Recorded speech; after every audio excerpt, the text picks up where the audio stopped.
had spent half my life taking care of my in-laws. Then, I spent the other half caring for my son, his wife, and their child. Finally, I thought the day had come when Nestor returned home from the military, and we could be reunited. I thought it would be a time for celebration, but I was wrong. When he came back, he didn't come alone. He brought with him a delicate and charming woman and her equally beautiful daughter. That was the moment I realized, while I had been breaking my back taking care of our family, he had already promised his heart to someone else. My in-laws and daughter-in-law all tried to persuade me to get a divorce. Even my son grabbed me by the collar, demanding that I let go and step aside. But why should I? In the end, I died that night, the night I was thrown out of my own home. When I opened my eyes again, everything had changed. My father-in-law was bedridden and paralyzed. My mother-in-law was nearly blind. My son was just a helpless infant, crying for attention. And that pair of mother and daughter?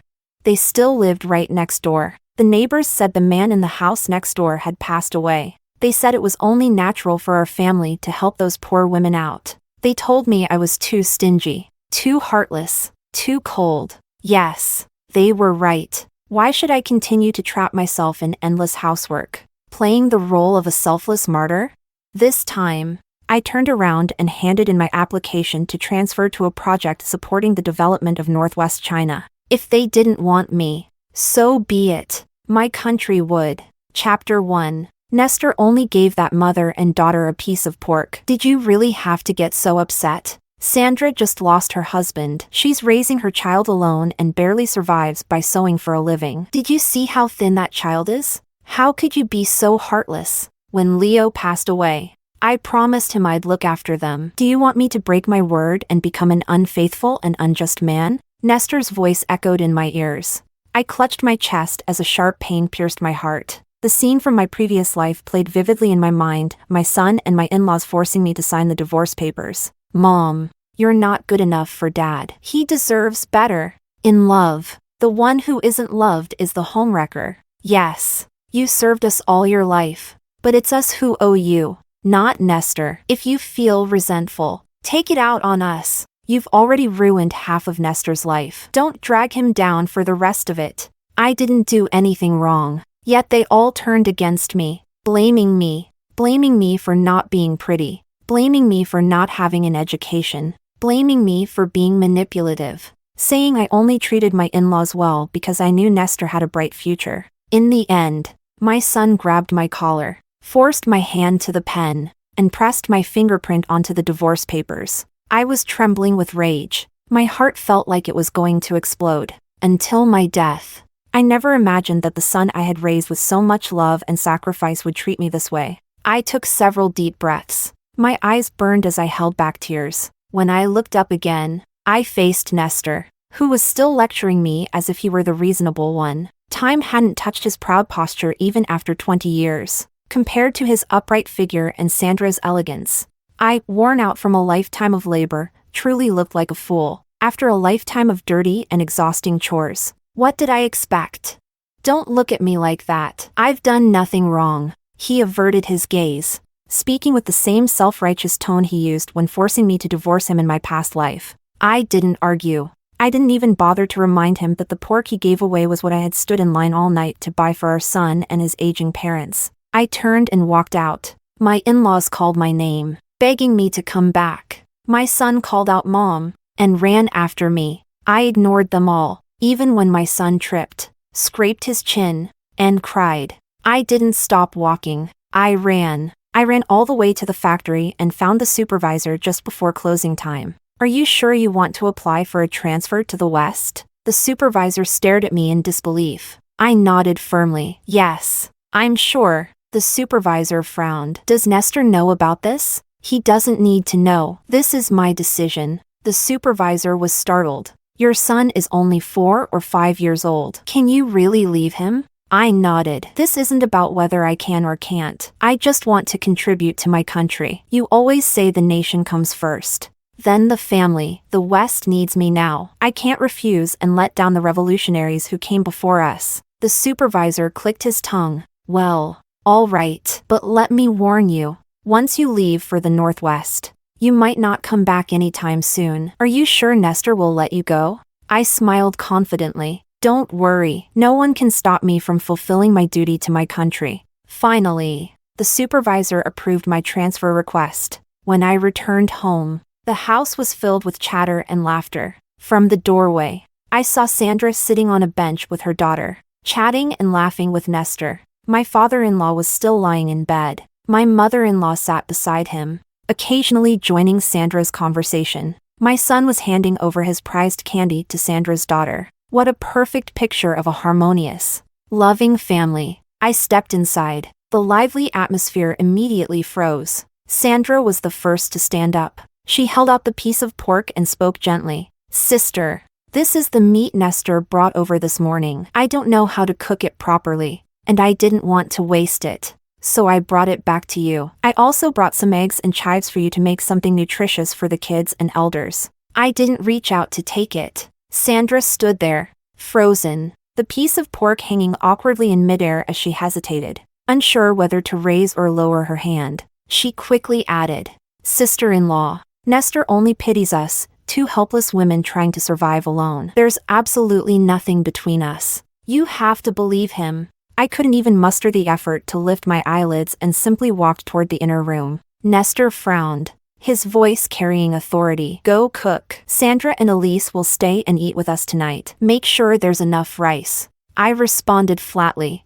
I already ate. I'm not hungry. Whoever wants to eat can cook for themselves. The room fell completely silent. Nestor's eyes darkened, shock written all over his face. You might not be hungry, but my parents, Margot, and the rest of us haven't eaten yet. How could you be so irresponsible? In my past life, I was too responsible. That's how you and your family bled me dry. I met his gaze and laughed lightly. Those are your parents. Marco is your son. I've been married into this family for over 5 years, cooking 3 meals a day without a single complaint. Why should I keep exhausting myself to serve all of you while you sit comfortably, waiting for hot meals to be placed in front of you?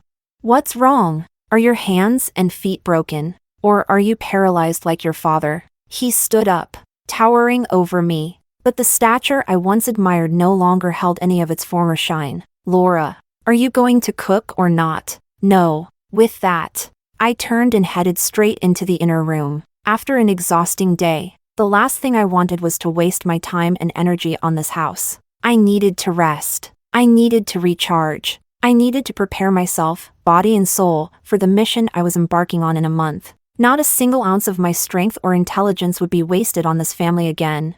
Chapter 2. The pork I had stood in line for an entire day and night to buy ultimately ended up as a heap of overly salty, greasy scraps in Sandra's hands. But pork was pork, no matter how bad it tasted. It was still enough to go with 2 bowls of rice. And from that day on, I completely stopped cooking. My in-laws scolded me. Even my son nagged at me. I acted like I couldn't hear them. I made it crystal clear to the 2 old folks, I wasn't the maid of this family. If they wanted to eat, they could cook for themselves, or eat out. Just don't bother me. Nestor started coming home on time recently, wanting to sit me down and talk things through. To avoid arguing, I volunteered for overtime at work. This gave Sandra the perfect opportunity. She took the initiative to buy groceries and come over to our house. She eagerly took on the chores, cooking and looking after the child. She even went out of her way to dote on my in-laws, ensuring their every need was met. Hoping to impress Nestor, Nestor watched her efforts, admiration growing in his eyes. I made sure to come home as late as possible, giving this tragic pair of star-crossed lovers plenty of time to bond. I let my son experience the affection of a stepmother. I let my in-laws enjoy the bliss of being pampered by a pretty daughter-in-law. If Sandra truly wanted to take on these responsibilities, I'd happily take a step back and enjoy my freedom. But she was born into a pampered life. She couldn't lift heavy objects, couldn't shoulder any burdens. She nearly burned the kitchen down trying to cook a meal. Her hands swelled like pig hooves after washing clothes due to an allergic reaction. Despite her failures, the pile of chores continued to grow each day. And once again, all eyes turned to me, expecting me to clean up the mess. Their words were always the same. What kind of daughter-in-law doesn't do housework? You're being unfilial. Nestor works so hard serving the country in the military, and you can't even take care of the home properly. Marco is just a child. As his mother, how can you stand by and let him starve? I looked at my son, wailing in my mother-in-law's arms, and didn't feel a thing. Let him cry. When he gets tired, he'll stop. Let him make a fuss. Once he's done, he'll calm down. My in-laws weren't my parents, and as for my son, I no longer felt like he was mine either. I continued working late shifts and overtime. By the time I came home at night, all I wanted to do was sleep.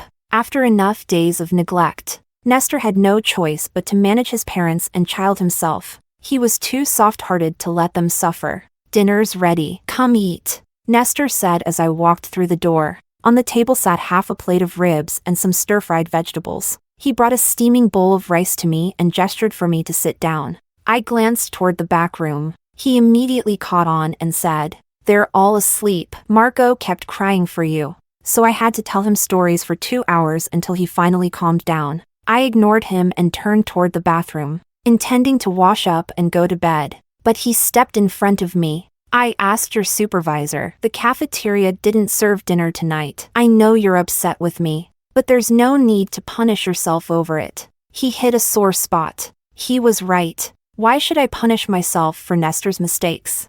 I hadn't eaten dinner, and my stomach was practically burning. I sat down at the table and picked up a rib. As soon as I took a bite, Nestor let out a deep sigh of relief. "Laura, I know these past few years have been hard on you. It's my fault. I've let you suffer too much." So, he was finally reflecting. He must have realized how exhausting it was to take care of an entire family. "I've been thinking a lot lately," he continued. "You're trying to balance work and home, and it's too much for one person. So I wanted to talk to you about quitting your job." And there it was. Exactly what I'd been expecting. Marco will start elementary school soon. He'll need help with homework. Mom and Dad's health is only getting worse. If you quit your job and focus on taking care of the family, you'll have it easier. He said the same thing in my past life, and we all know how that turned out. After I resigned, Nestor immediately gave my position to Sandra. They spent their days together,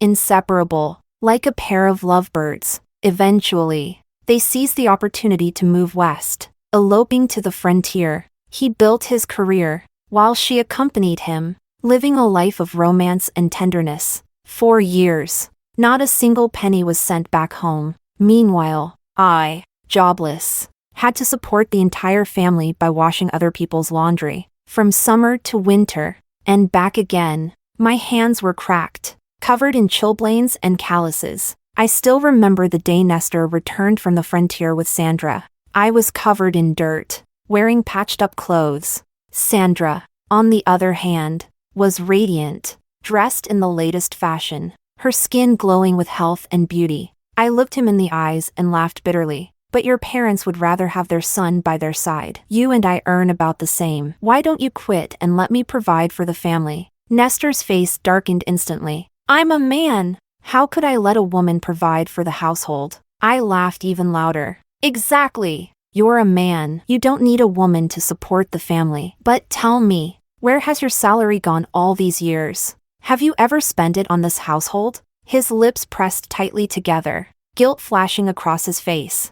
"I've been saving it. I'll take it out when we need it." I put down my chopsticks, stood up, and grabbed the iron box where we kept the money. I took out Nestor's bank book and tossed it in front of him. "You withdraw all your salary every month. What did you spend it on? Where did you save it? Can you show me?" Nestor remained silent. I answered for him. "You gave it to Sandra and her daughter, didn't you? That's why they can eat meat every day and wear new clothes. Meanwhile, your wife has been walking around in shoes with holes for 2 years, unable to afford a new pair. Your son has to go without milk because we can't buy formula. Your father can't afford a wheelchair, and taking your mother to the hospital for her eyesight is out of the question. Your so-called filial piety is just words. You say them, but I'm the one who has to make them happen." His frown deepened. Still, he tried to justify himself. "Sandra lost her husband. She has no income. What do you expect me to do?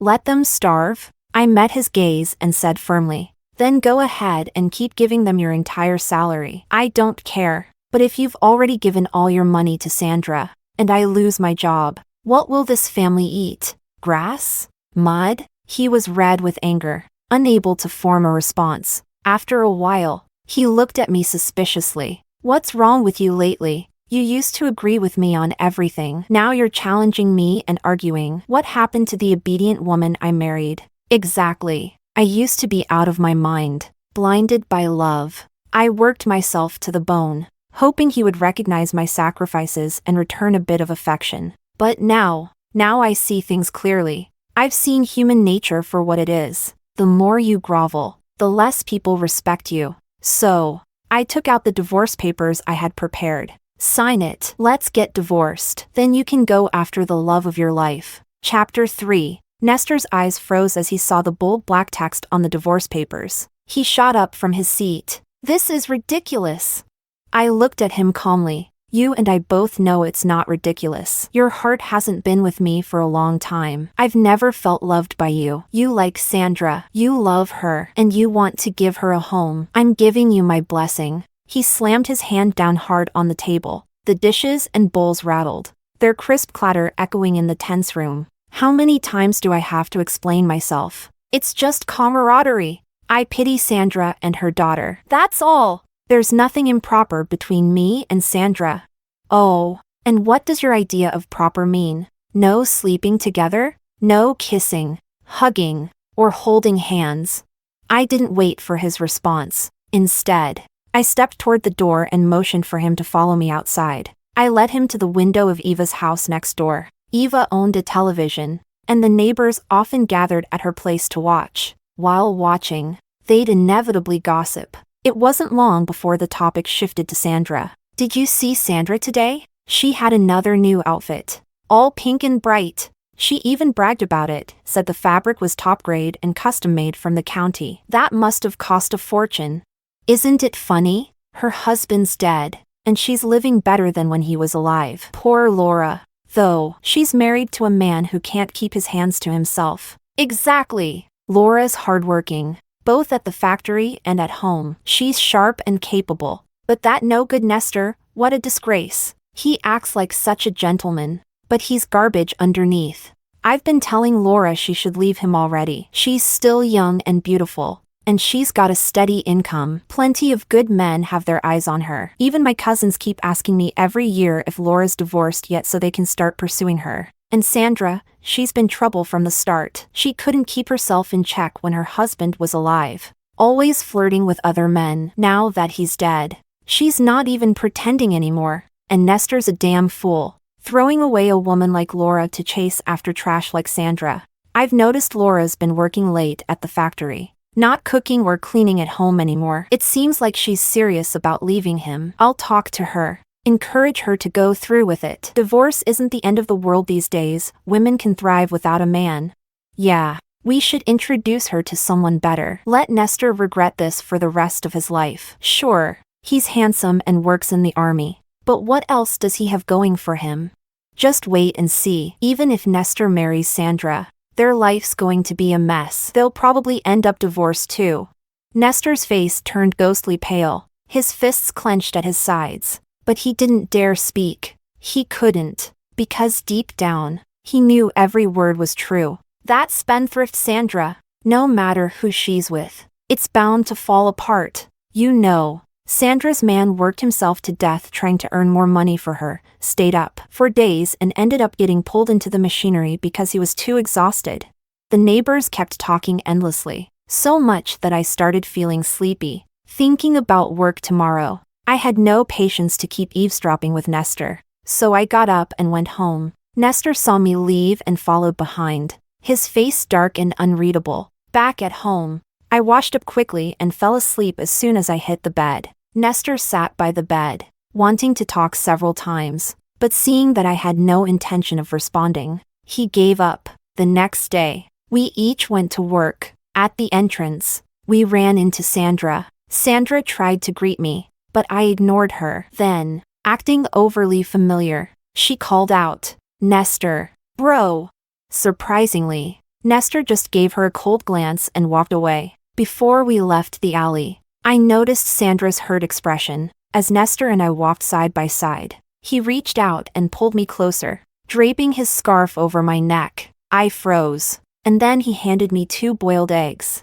I made these before you woke up. I'll make them for you every day. I didn't take them. You don't have to do this. He took a deep breath, sounding sincere. I know I was wrong before, and I made you suffer. I'll change. Let's live a good life together. Then, he took something out of his pocket and stuffed it into my hands along with the eggs. This is my salary for the month. Take it. From now on, I'll bring it all home without missing a penny. After saying that, he walked off toward his workplace without looking back. I watched his tall, straight back, unsure of how I felt. No matter what tricks you use to make him keep his distance from me, you can't change the fact that he still has feelings for me.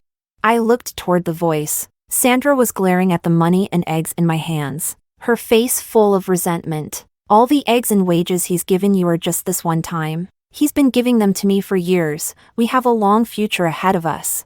She glared at me provocatively. I curled my lips into a smirk, seizing the moment as the neighbors started gathering around. I raised my voice. Oh, my man's been bringing you eggs every day? No wonder he never brought any money home. Turns out it was all for you. These eggs and money? He asked me to deliver them to you. As long as you're eating well and living well, he'll feel at ease. Hearing my words, the surrounding crowd stopped in their tracks and looked over. Sandra's face turned bright red, and she lost the confidence she had earlier. You're spouting nonsense. Nestor and I are completely innocent. I pretended to be innocent. Oh, really? Then where do you get the money for new clothes every 3 to 5 days? If it's not from my man, is it from someone else's? Her face crumpled in frustration. Laura, stop trying to throw dirt on me. I shook my head and scat a few times. Poor Nestor. Always thinking about you, worrying about you, only to find out you've got another man. Then I turned to Eva's direction and shouted, Ladies, Sandra said there's nothing going on between her and my man, but look at how well she's living. Where's all that money coming from? Maybe some other man's secretly giving it to her? You'd better go home and question your husbands carefully. Eva and the other women immediately frowned. Their gazes toward Sandra turned even more disdainful. No longer bothering to keep up appearances, one of them walked right up to Sandra and spat harshly. You shameless tramp. Sandra tried to explain. Don't listen to Laura's nonsense. You all know what kind of person I am. The women sneered. We know exactly what kind of person you are. When your man just died, didn't you give my husband a handkerchief? Don't think I don't know what you were up to. Only that fool fell for your tricks. Sandra's eyes turned red, tears threatening to fall at any moment. The women, having torn off the pretense, didn't bother to hold back anymore. You only dared to mess with Laura because you thought she was easy to bully. I'm warning you, don't you dare pull that slutty act in front of my man, or I'll cut you with a knife. Hearing the threat, Sandra trembled in fear. Laura, let's go. This place stinks. Yeah, let's go. I have something to tell you. Let her keep acting shameless. Let's see how long she can keep it up. With that, Eva hooked her arm around mine, and we headed toward the factory. Sandra was left standing there alone, completely isolated and helpless. Chapter 4. Nighttime. As usual, I came home late. There was food on the table. Nestor was there, keeping me company, though his expression didn't look good. I figured he must have heard about how Eva and I teamed up against Sandra earlier in the day, but he didn't ask about it. Instead, he just chatted about trivial things. After dinner, Nestor took the initiative to clean up the dishes. I was happy to relax and went to bed after washing up. Nestor tried to say something several times but held back. He lay beside me, and no one knew what he was thinking. We stayed like this peacefully for about half a month. Even when Sandra came over specifically to ask Nestor for help, he turned her down with an indifferent expression. My mother-in-law, despite her poor eyesight, noticed something was off. She advised me, Nestor still cares about you the most. You shouldn't hold a grudge against him anymore. Come home earlier and help him share the household chores. As long as you two stick together, everything will be fine. I neither agreed nor disagreed, but deep down, I knew this peace wouldn't last. With Sandra's tenacity, there was no way she'd let go of Nestor so easily.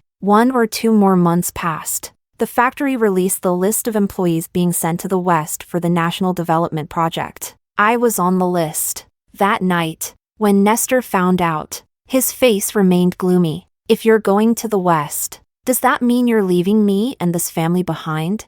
I replied calmly. Your unit should also have openings for the Western Development Project. You can apply for one too. We can take the kids and parents with us. The company provides free meals and housing, and the apartments are twice as big as the ones here. Life there will definitely be better. He gritted his teeth. I can't go. I shot back. Why not? He opened his mouth to say something but swallowed the words again. I chuckled lightly. Is it because you can't bear to leave Sandra and her daughter behind? Without you, they might not even survive. His lips twitched before he finally lost his temper and blurted out everything at once. There's nothing between Sandra and me. I've already given my salary to you, and I've cut ties with her. Why can't you just be more understanding? I pointed at the burn mark on his arm. That's from a soldering iron, isn't it? He quickly rolled down his sleeve. No, it's not. Eva and the others saw you using the soldering iron when they visited the barracks. They asked around and told me the work is hard, exhausting, but pays well, more than your regular military salary. You didn't give me that money, so I'm guessing you used it to support Sandra and her daughter?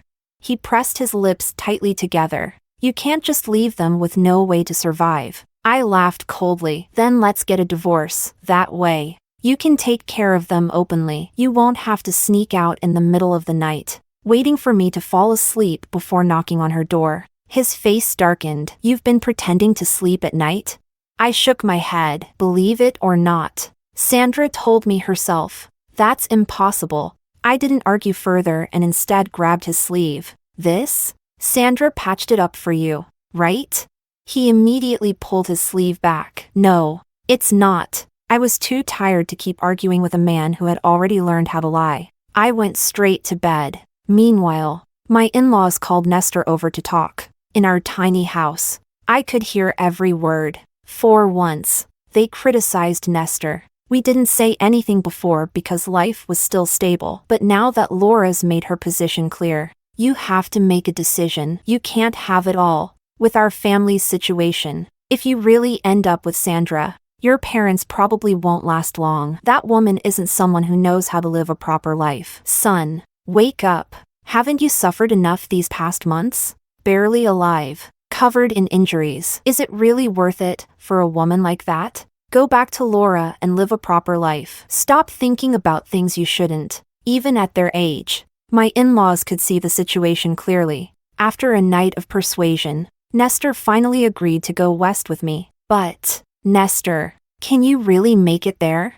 Chapter 5. Nestor had just submitted his application to transfer to the Northwest when Sandra came looking for me. She glared at me viciously. I've already been humiliated enough. Why are you pushing me to my death?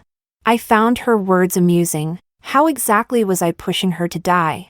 Without Nestor's support, my daughter and I won't even have food to eat. Laura, you're so cruel.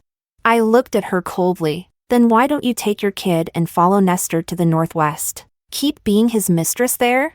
She screamed. Go to the Northwest? How could I? I don't have a household registration there. No transfer orders. If I go, they'll just send me back.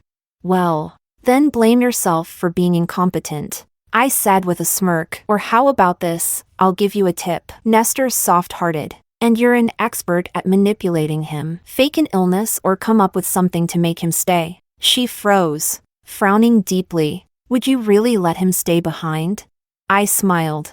I'd be thrilled if he divorced me. Her eyes flickered with cunning as she started to scheme. I knew she'd figure out a way to make Nestor stay. Since I was heading to the Northwest, my supervisor specifically reminded me not to work overtime and to take some time to pack and visit family and friends. After all, once I left, no one knew when we'd meet again. So, I went door to door. I talked about old memories and shared dreams for the future. Nestor followed me, chatting and wandering around the neighborhood, until news came that Sandra had attempted suicide. The always composed Nestor panicked. He dropped everything and ran straight to Sandra's house. carrying her in his arms and rushing her to the hospital. Barely alive, Sandra lay in his arms, tears streaming down her face as she whimpered weakly. Nestor, please don't leave me. I'll be good. I'll behave. I won't bother your family. Just don't leave, okay? Please. I'm begging you. Don't go. Her pitiful pleas. Even as a bystander, my heart nearly softened. So how could Nestor, the man directly involved, resist? Naturally, we all heard him say, I'm not leaving. I won't leave. Hang in there. We're almost at the hospital. Don't worry. I'll take care of you and your daughter. Those words, like a vow, echoed through the building. Everyone's faces tightened. When the ambulance arrived, Nestor went with Sandra to the hospital. I stood with the other women, and they all waited to see my reaction. Eva opened her mouth to comfort me, but I spoke first. Don't worry, ladies. I'm not sad, really. Not even a little. And I hope you'll all be my witnesses when I file for divorce. I'll need your help when the time comes. Eva immediately responded. Don't worry, girl. Men like him always end up regretting it. Divorce him. Let's see who really can't make it without the other.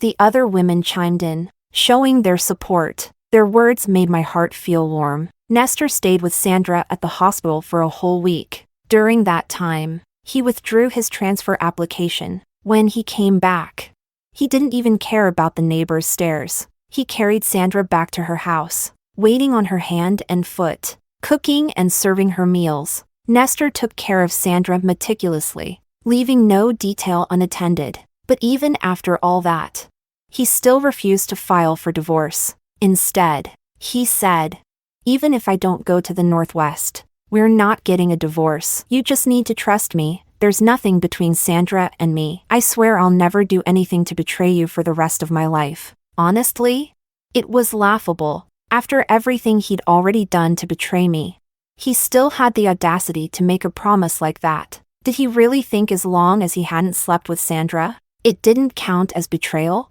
Eva couldn't stand how irresponsible Nestor was. She also didn't want to see me dragged down by him. So, she rallied the other women in the neighborhood and started showing up at Sandra's door every day to make trouble. Calling Sandra cheap was just the beginning. They were practically ready to drag her off and dunk her in a pig cage. Naturally, after suffering at the hands of the women, Sandra ran straight to Nestor to cry about it. And Nestor?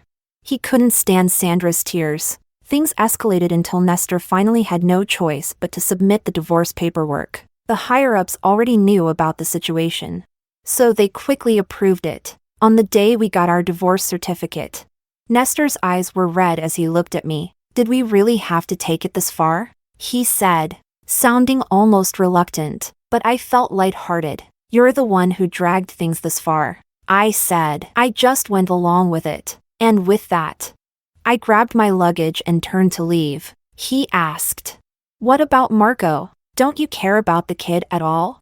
I smiled brightly. Everyone has their own path to walk from the moment they're born. Marco has his, too. Since you're staying here for your parents, take good care of him. There's nothing more to discuss. He grabbed my arm, his eyes full of things he wanted to say, but I didn't want to hear a single word more. Let's keep this dignified. Nestor, if Sandra sees you pulling me like this, she'll start crying again. You can't betray me and then betray her, too. Laura, I can't let you go, but I've already let you go. I stepped onto the train heading west. Nestor ran after it as it pulled away, but I didn't give him a single glance. I just hoped the train would go faster. Faster, faster still.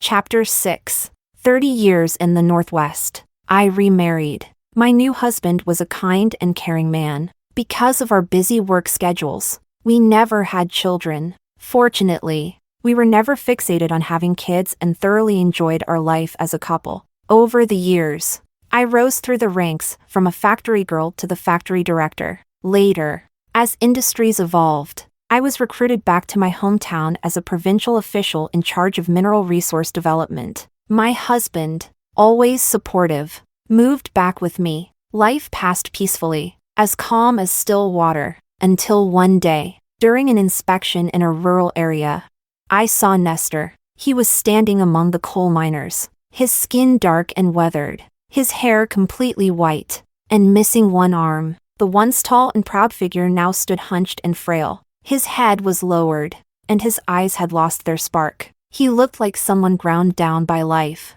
I wasn't surprised to see him like that. After all, I'd kept in touch with Eva over the years. I knew that the year I left, Nestor had married Sandra. The following year, due to Sandra's negligence, Nestor's parents died of carbon monoxide poisoning along with their son, Margot. With no elderly or child to care for, Nestor and Sandra lived a few good years. But when the military restructured, Nestor was forced to transfer to a local factory, the same job I once held, managing twisting machines. Unfortunately, as the cotton mill's profits declined year by year, Nestor's salary dwindled. Sandra, extravagant as ever, quickly grew resentful of his meager earnings. Desperate to keep Sandra happy, Nestor took on illegal side jobs. But Sandra was greedy. She constantly compared Nestor to other men, bragging about their cars and refrigerators, and nagged him to earn more. Nestor, soft-hearted and eager to prove himself, worked himself to the bone to feed her vanity. 10 years passed, and Sandra remained youthful and beautiful, while Nestor became unrecognizable, worn and broken. He was so overworked and sleep-deprived that one day, while operating the twisting machine, his arm got caught. He lost the arm and came out of the hospital a shell of his former self. Sandra began to despise him. She soon took up with the town tailor, unable to endure the loneliness. The affair was exposed in Nestor's own home. Shaking with rage, Nestor still didn't want to tear things apart publicly, even if they divorced. He wanted to do it with dignity. But then, while hiding in a closet, he overheard their conversation. Sandra admitted she deliberately caused the carbon monoxide poisoning that killed his parents and child. Nestor snapped. He grabbed a knife from the kitchen and killed Sandra. Because of his prior military service and the circumstances, he was sentenced to 10 years in prison. When he was released, no one would hire him. He ended up in a coal mine, where he worked for decades more. As for Sandra's daughter, after Nestor went to prison, she ran off with a man. No one knows where she is now. Chapter 7. The coal mine inspection ended. Just as I was preparing to leave, I saw Nestor standing by my car. His eyes, dull and tired, stared at me. I walked over and greeted him generously. It's been a long time. He swallowed hard, his eyes filling with tears. Why yeah, a long time. We looked at each other. But in the end, we couldn't find any more words to say. I got into the car, and through the rearview mirror, I saw Nestor collapse to the ground, crying uncontrollably. My husband asked, "What's wrong with that disabled man?" I replied calmly, "Maybe life's just been too hard on him." My husband nodded. Yeah, still working in a coal mine at his age. That's tough. I think we should raise miners' wages. When I returned to the provincial office, I drafted a report about the miners' conditions. Not long after, news came that the wage increase had been approved, but along with the good news, I also heard that Nestor had committed suicide in the coal mine. My husband shook his head. It's a shame. He was so close to having a better life. Why would he give up like that? I sighed softly. Maybe not everyone deserves the blessings of a new era.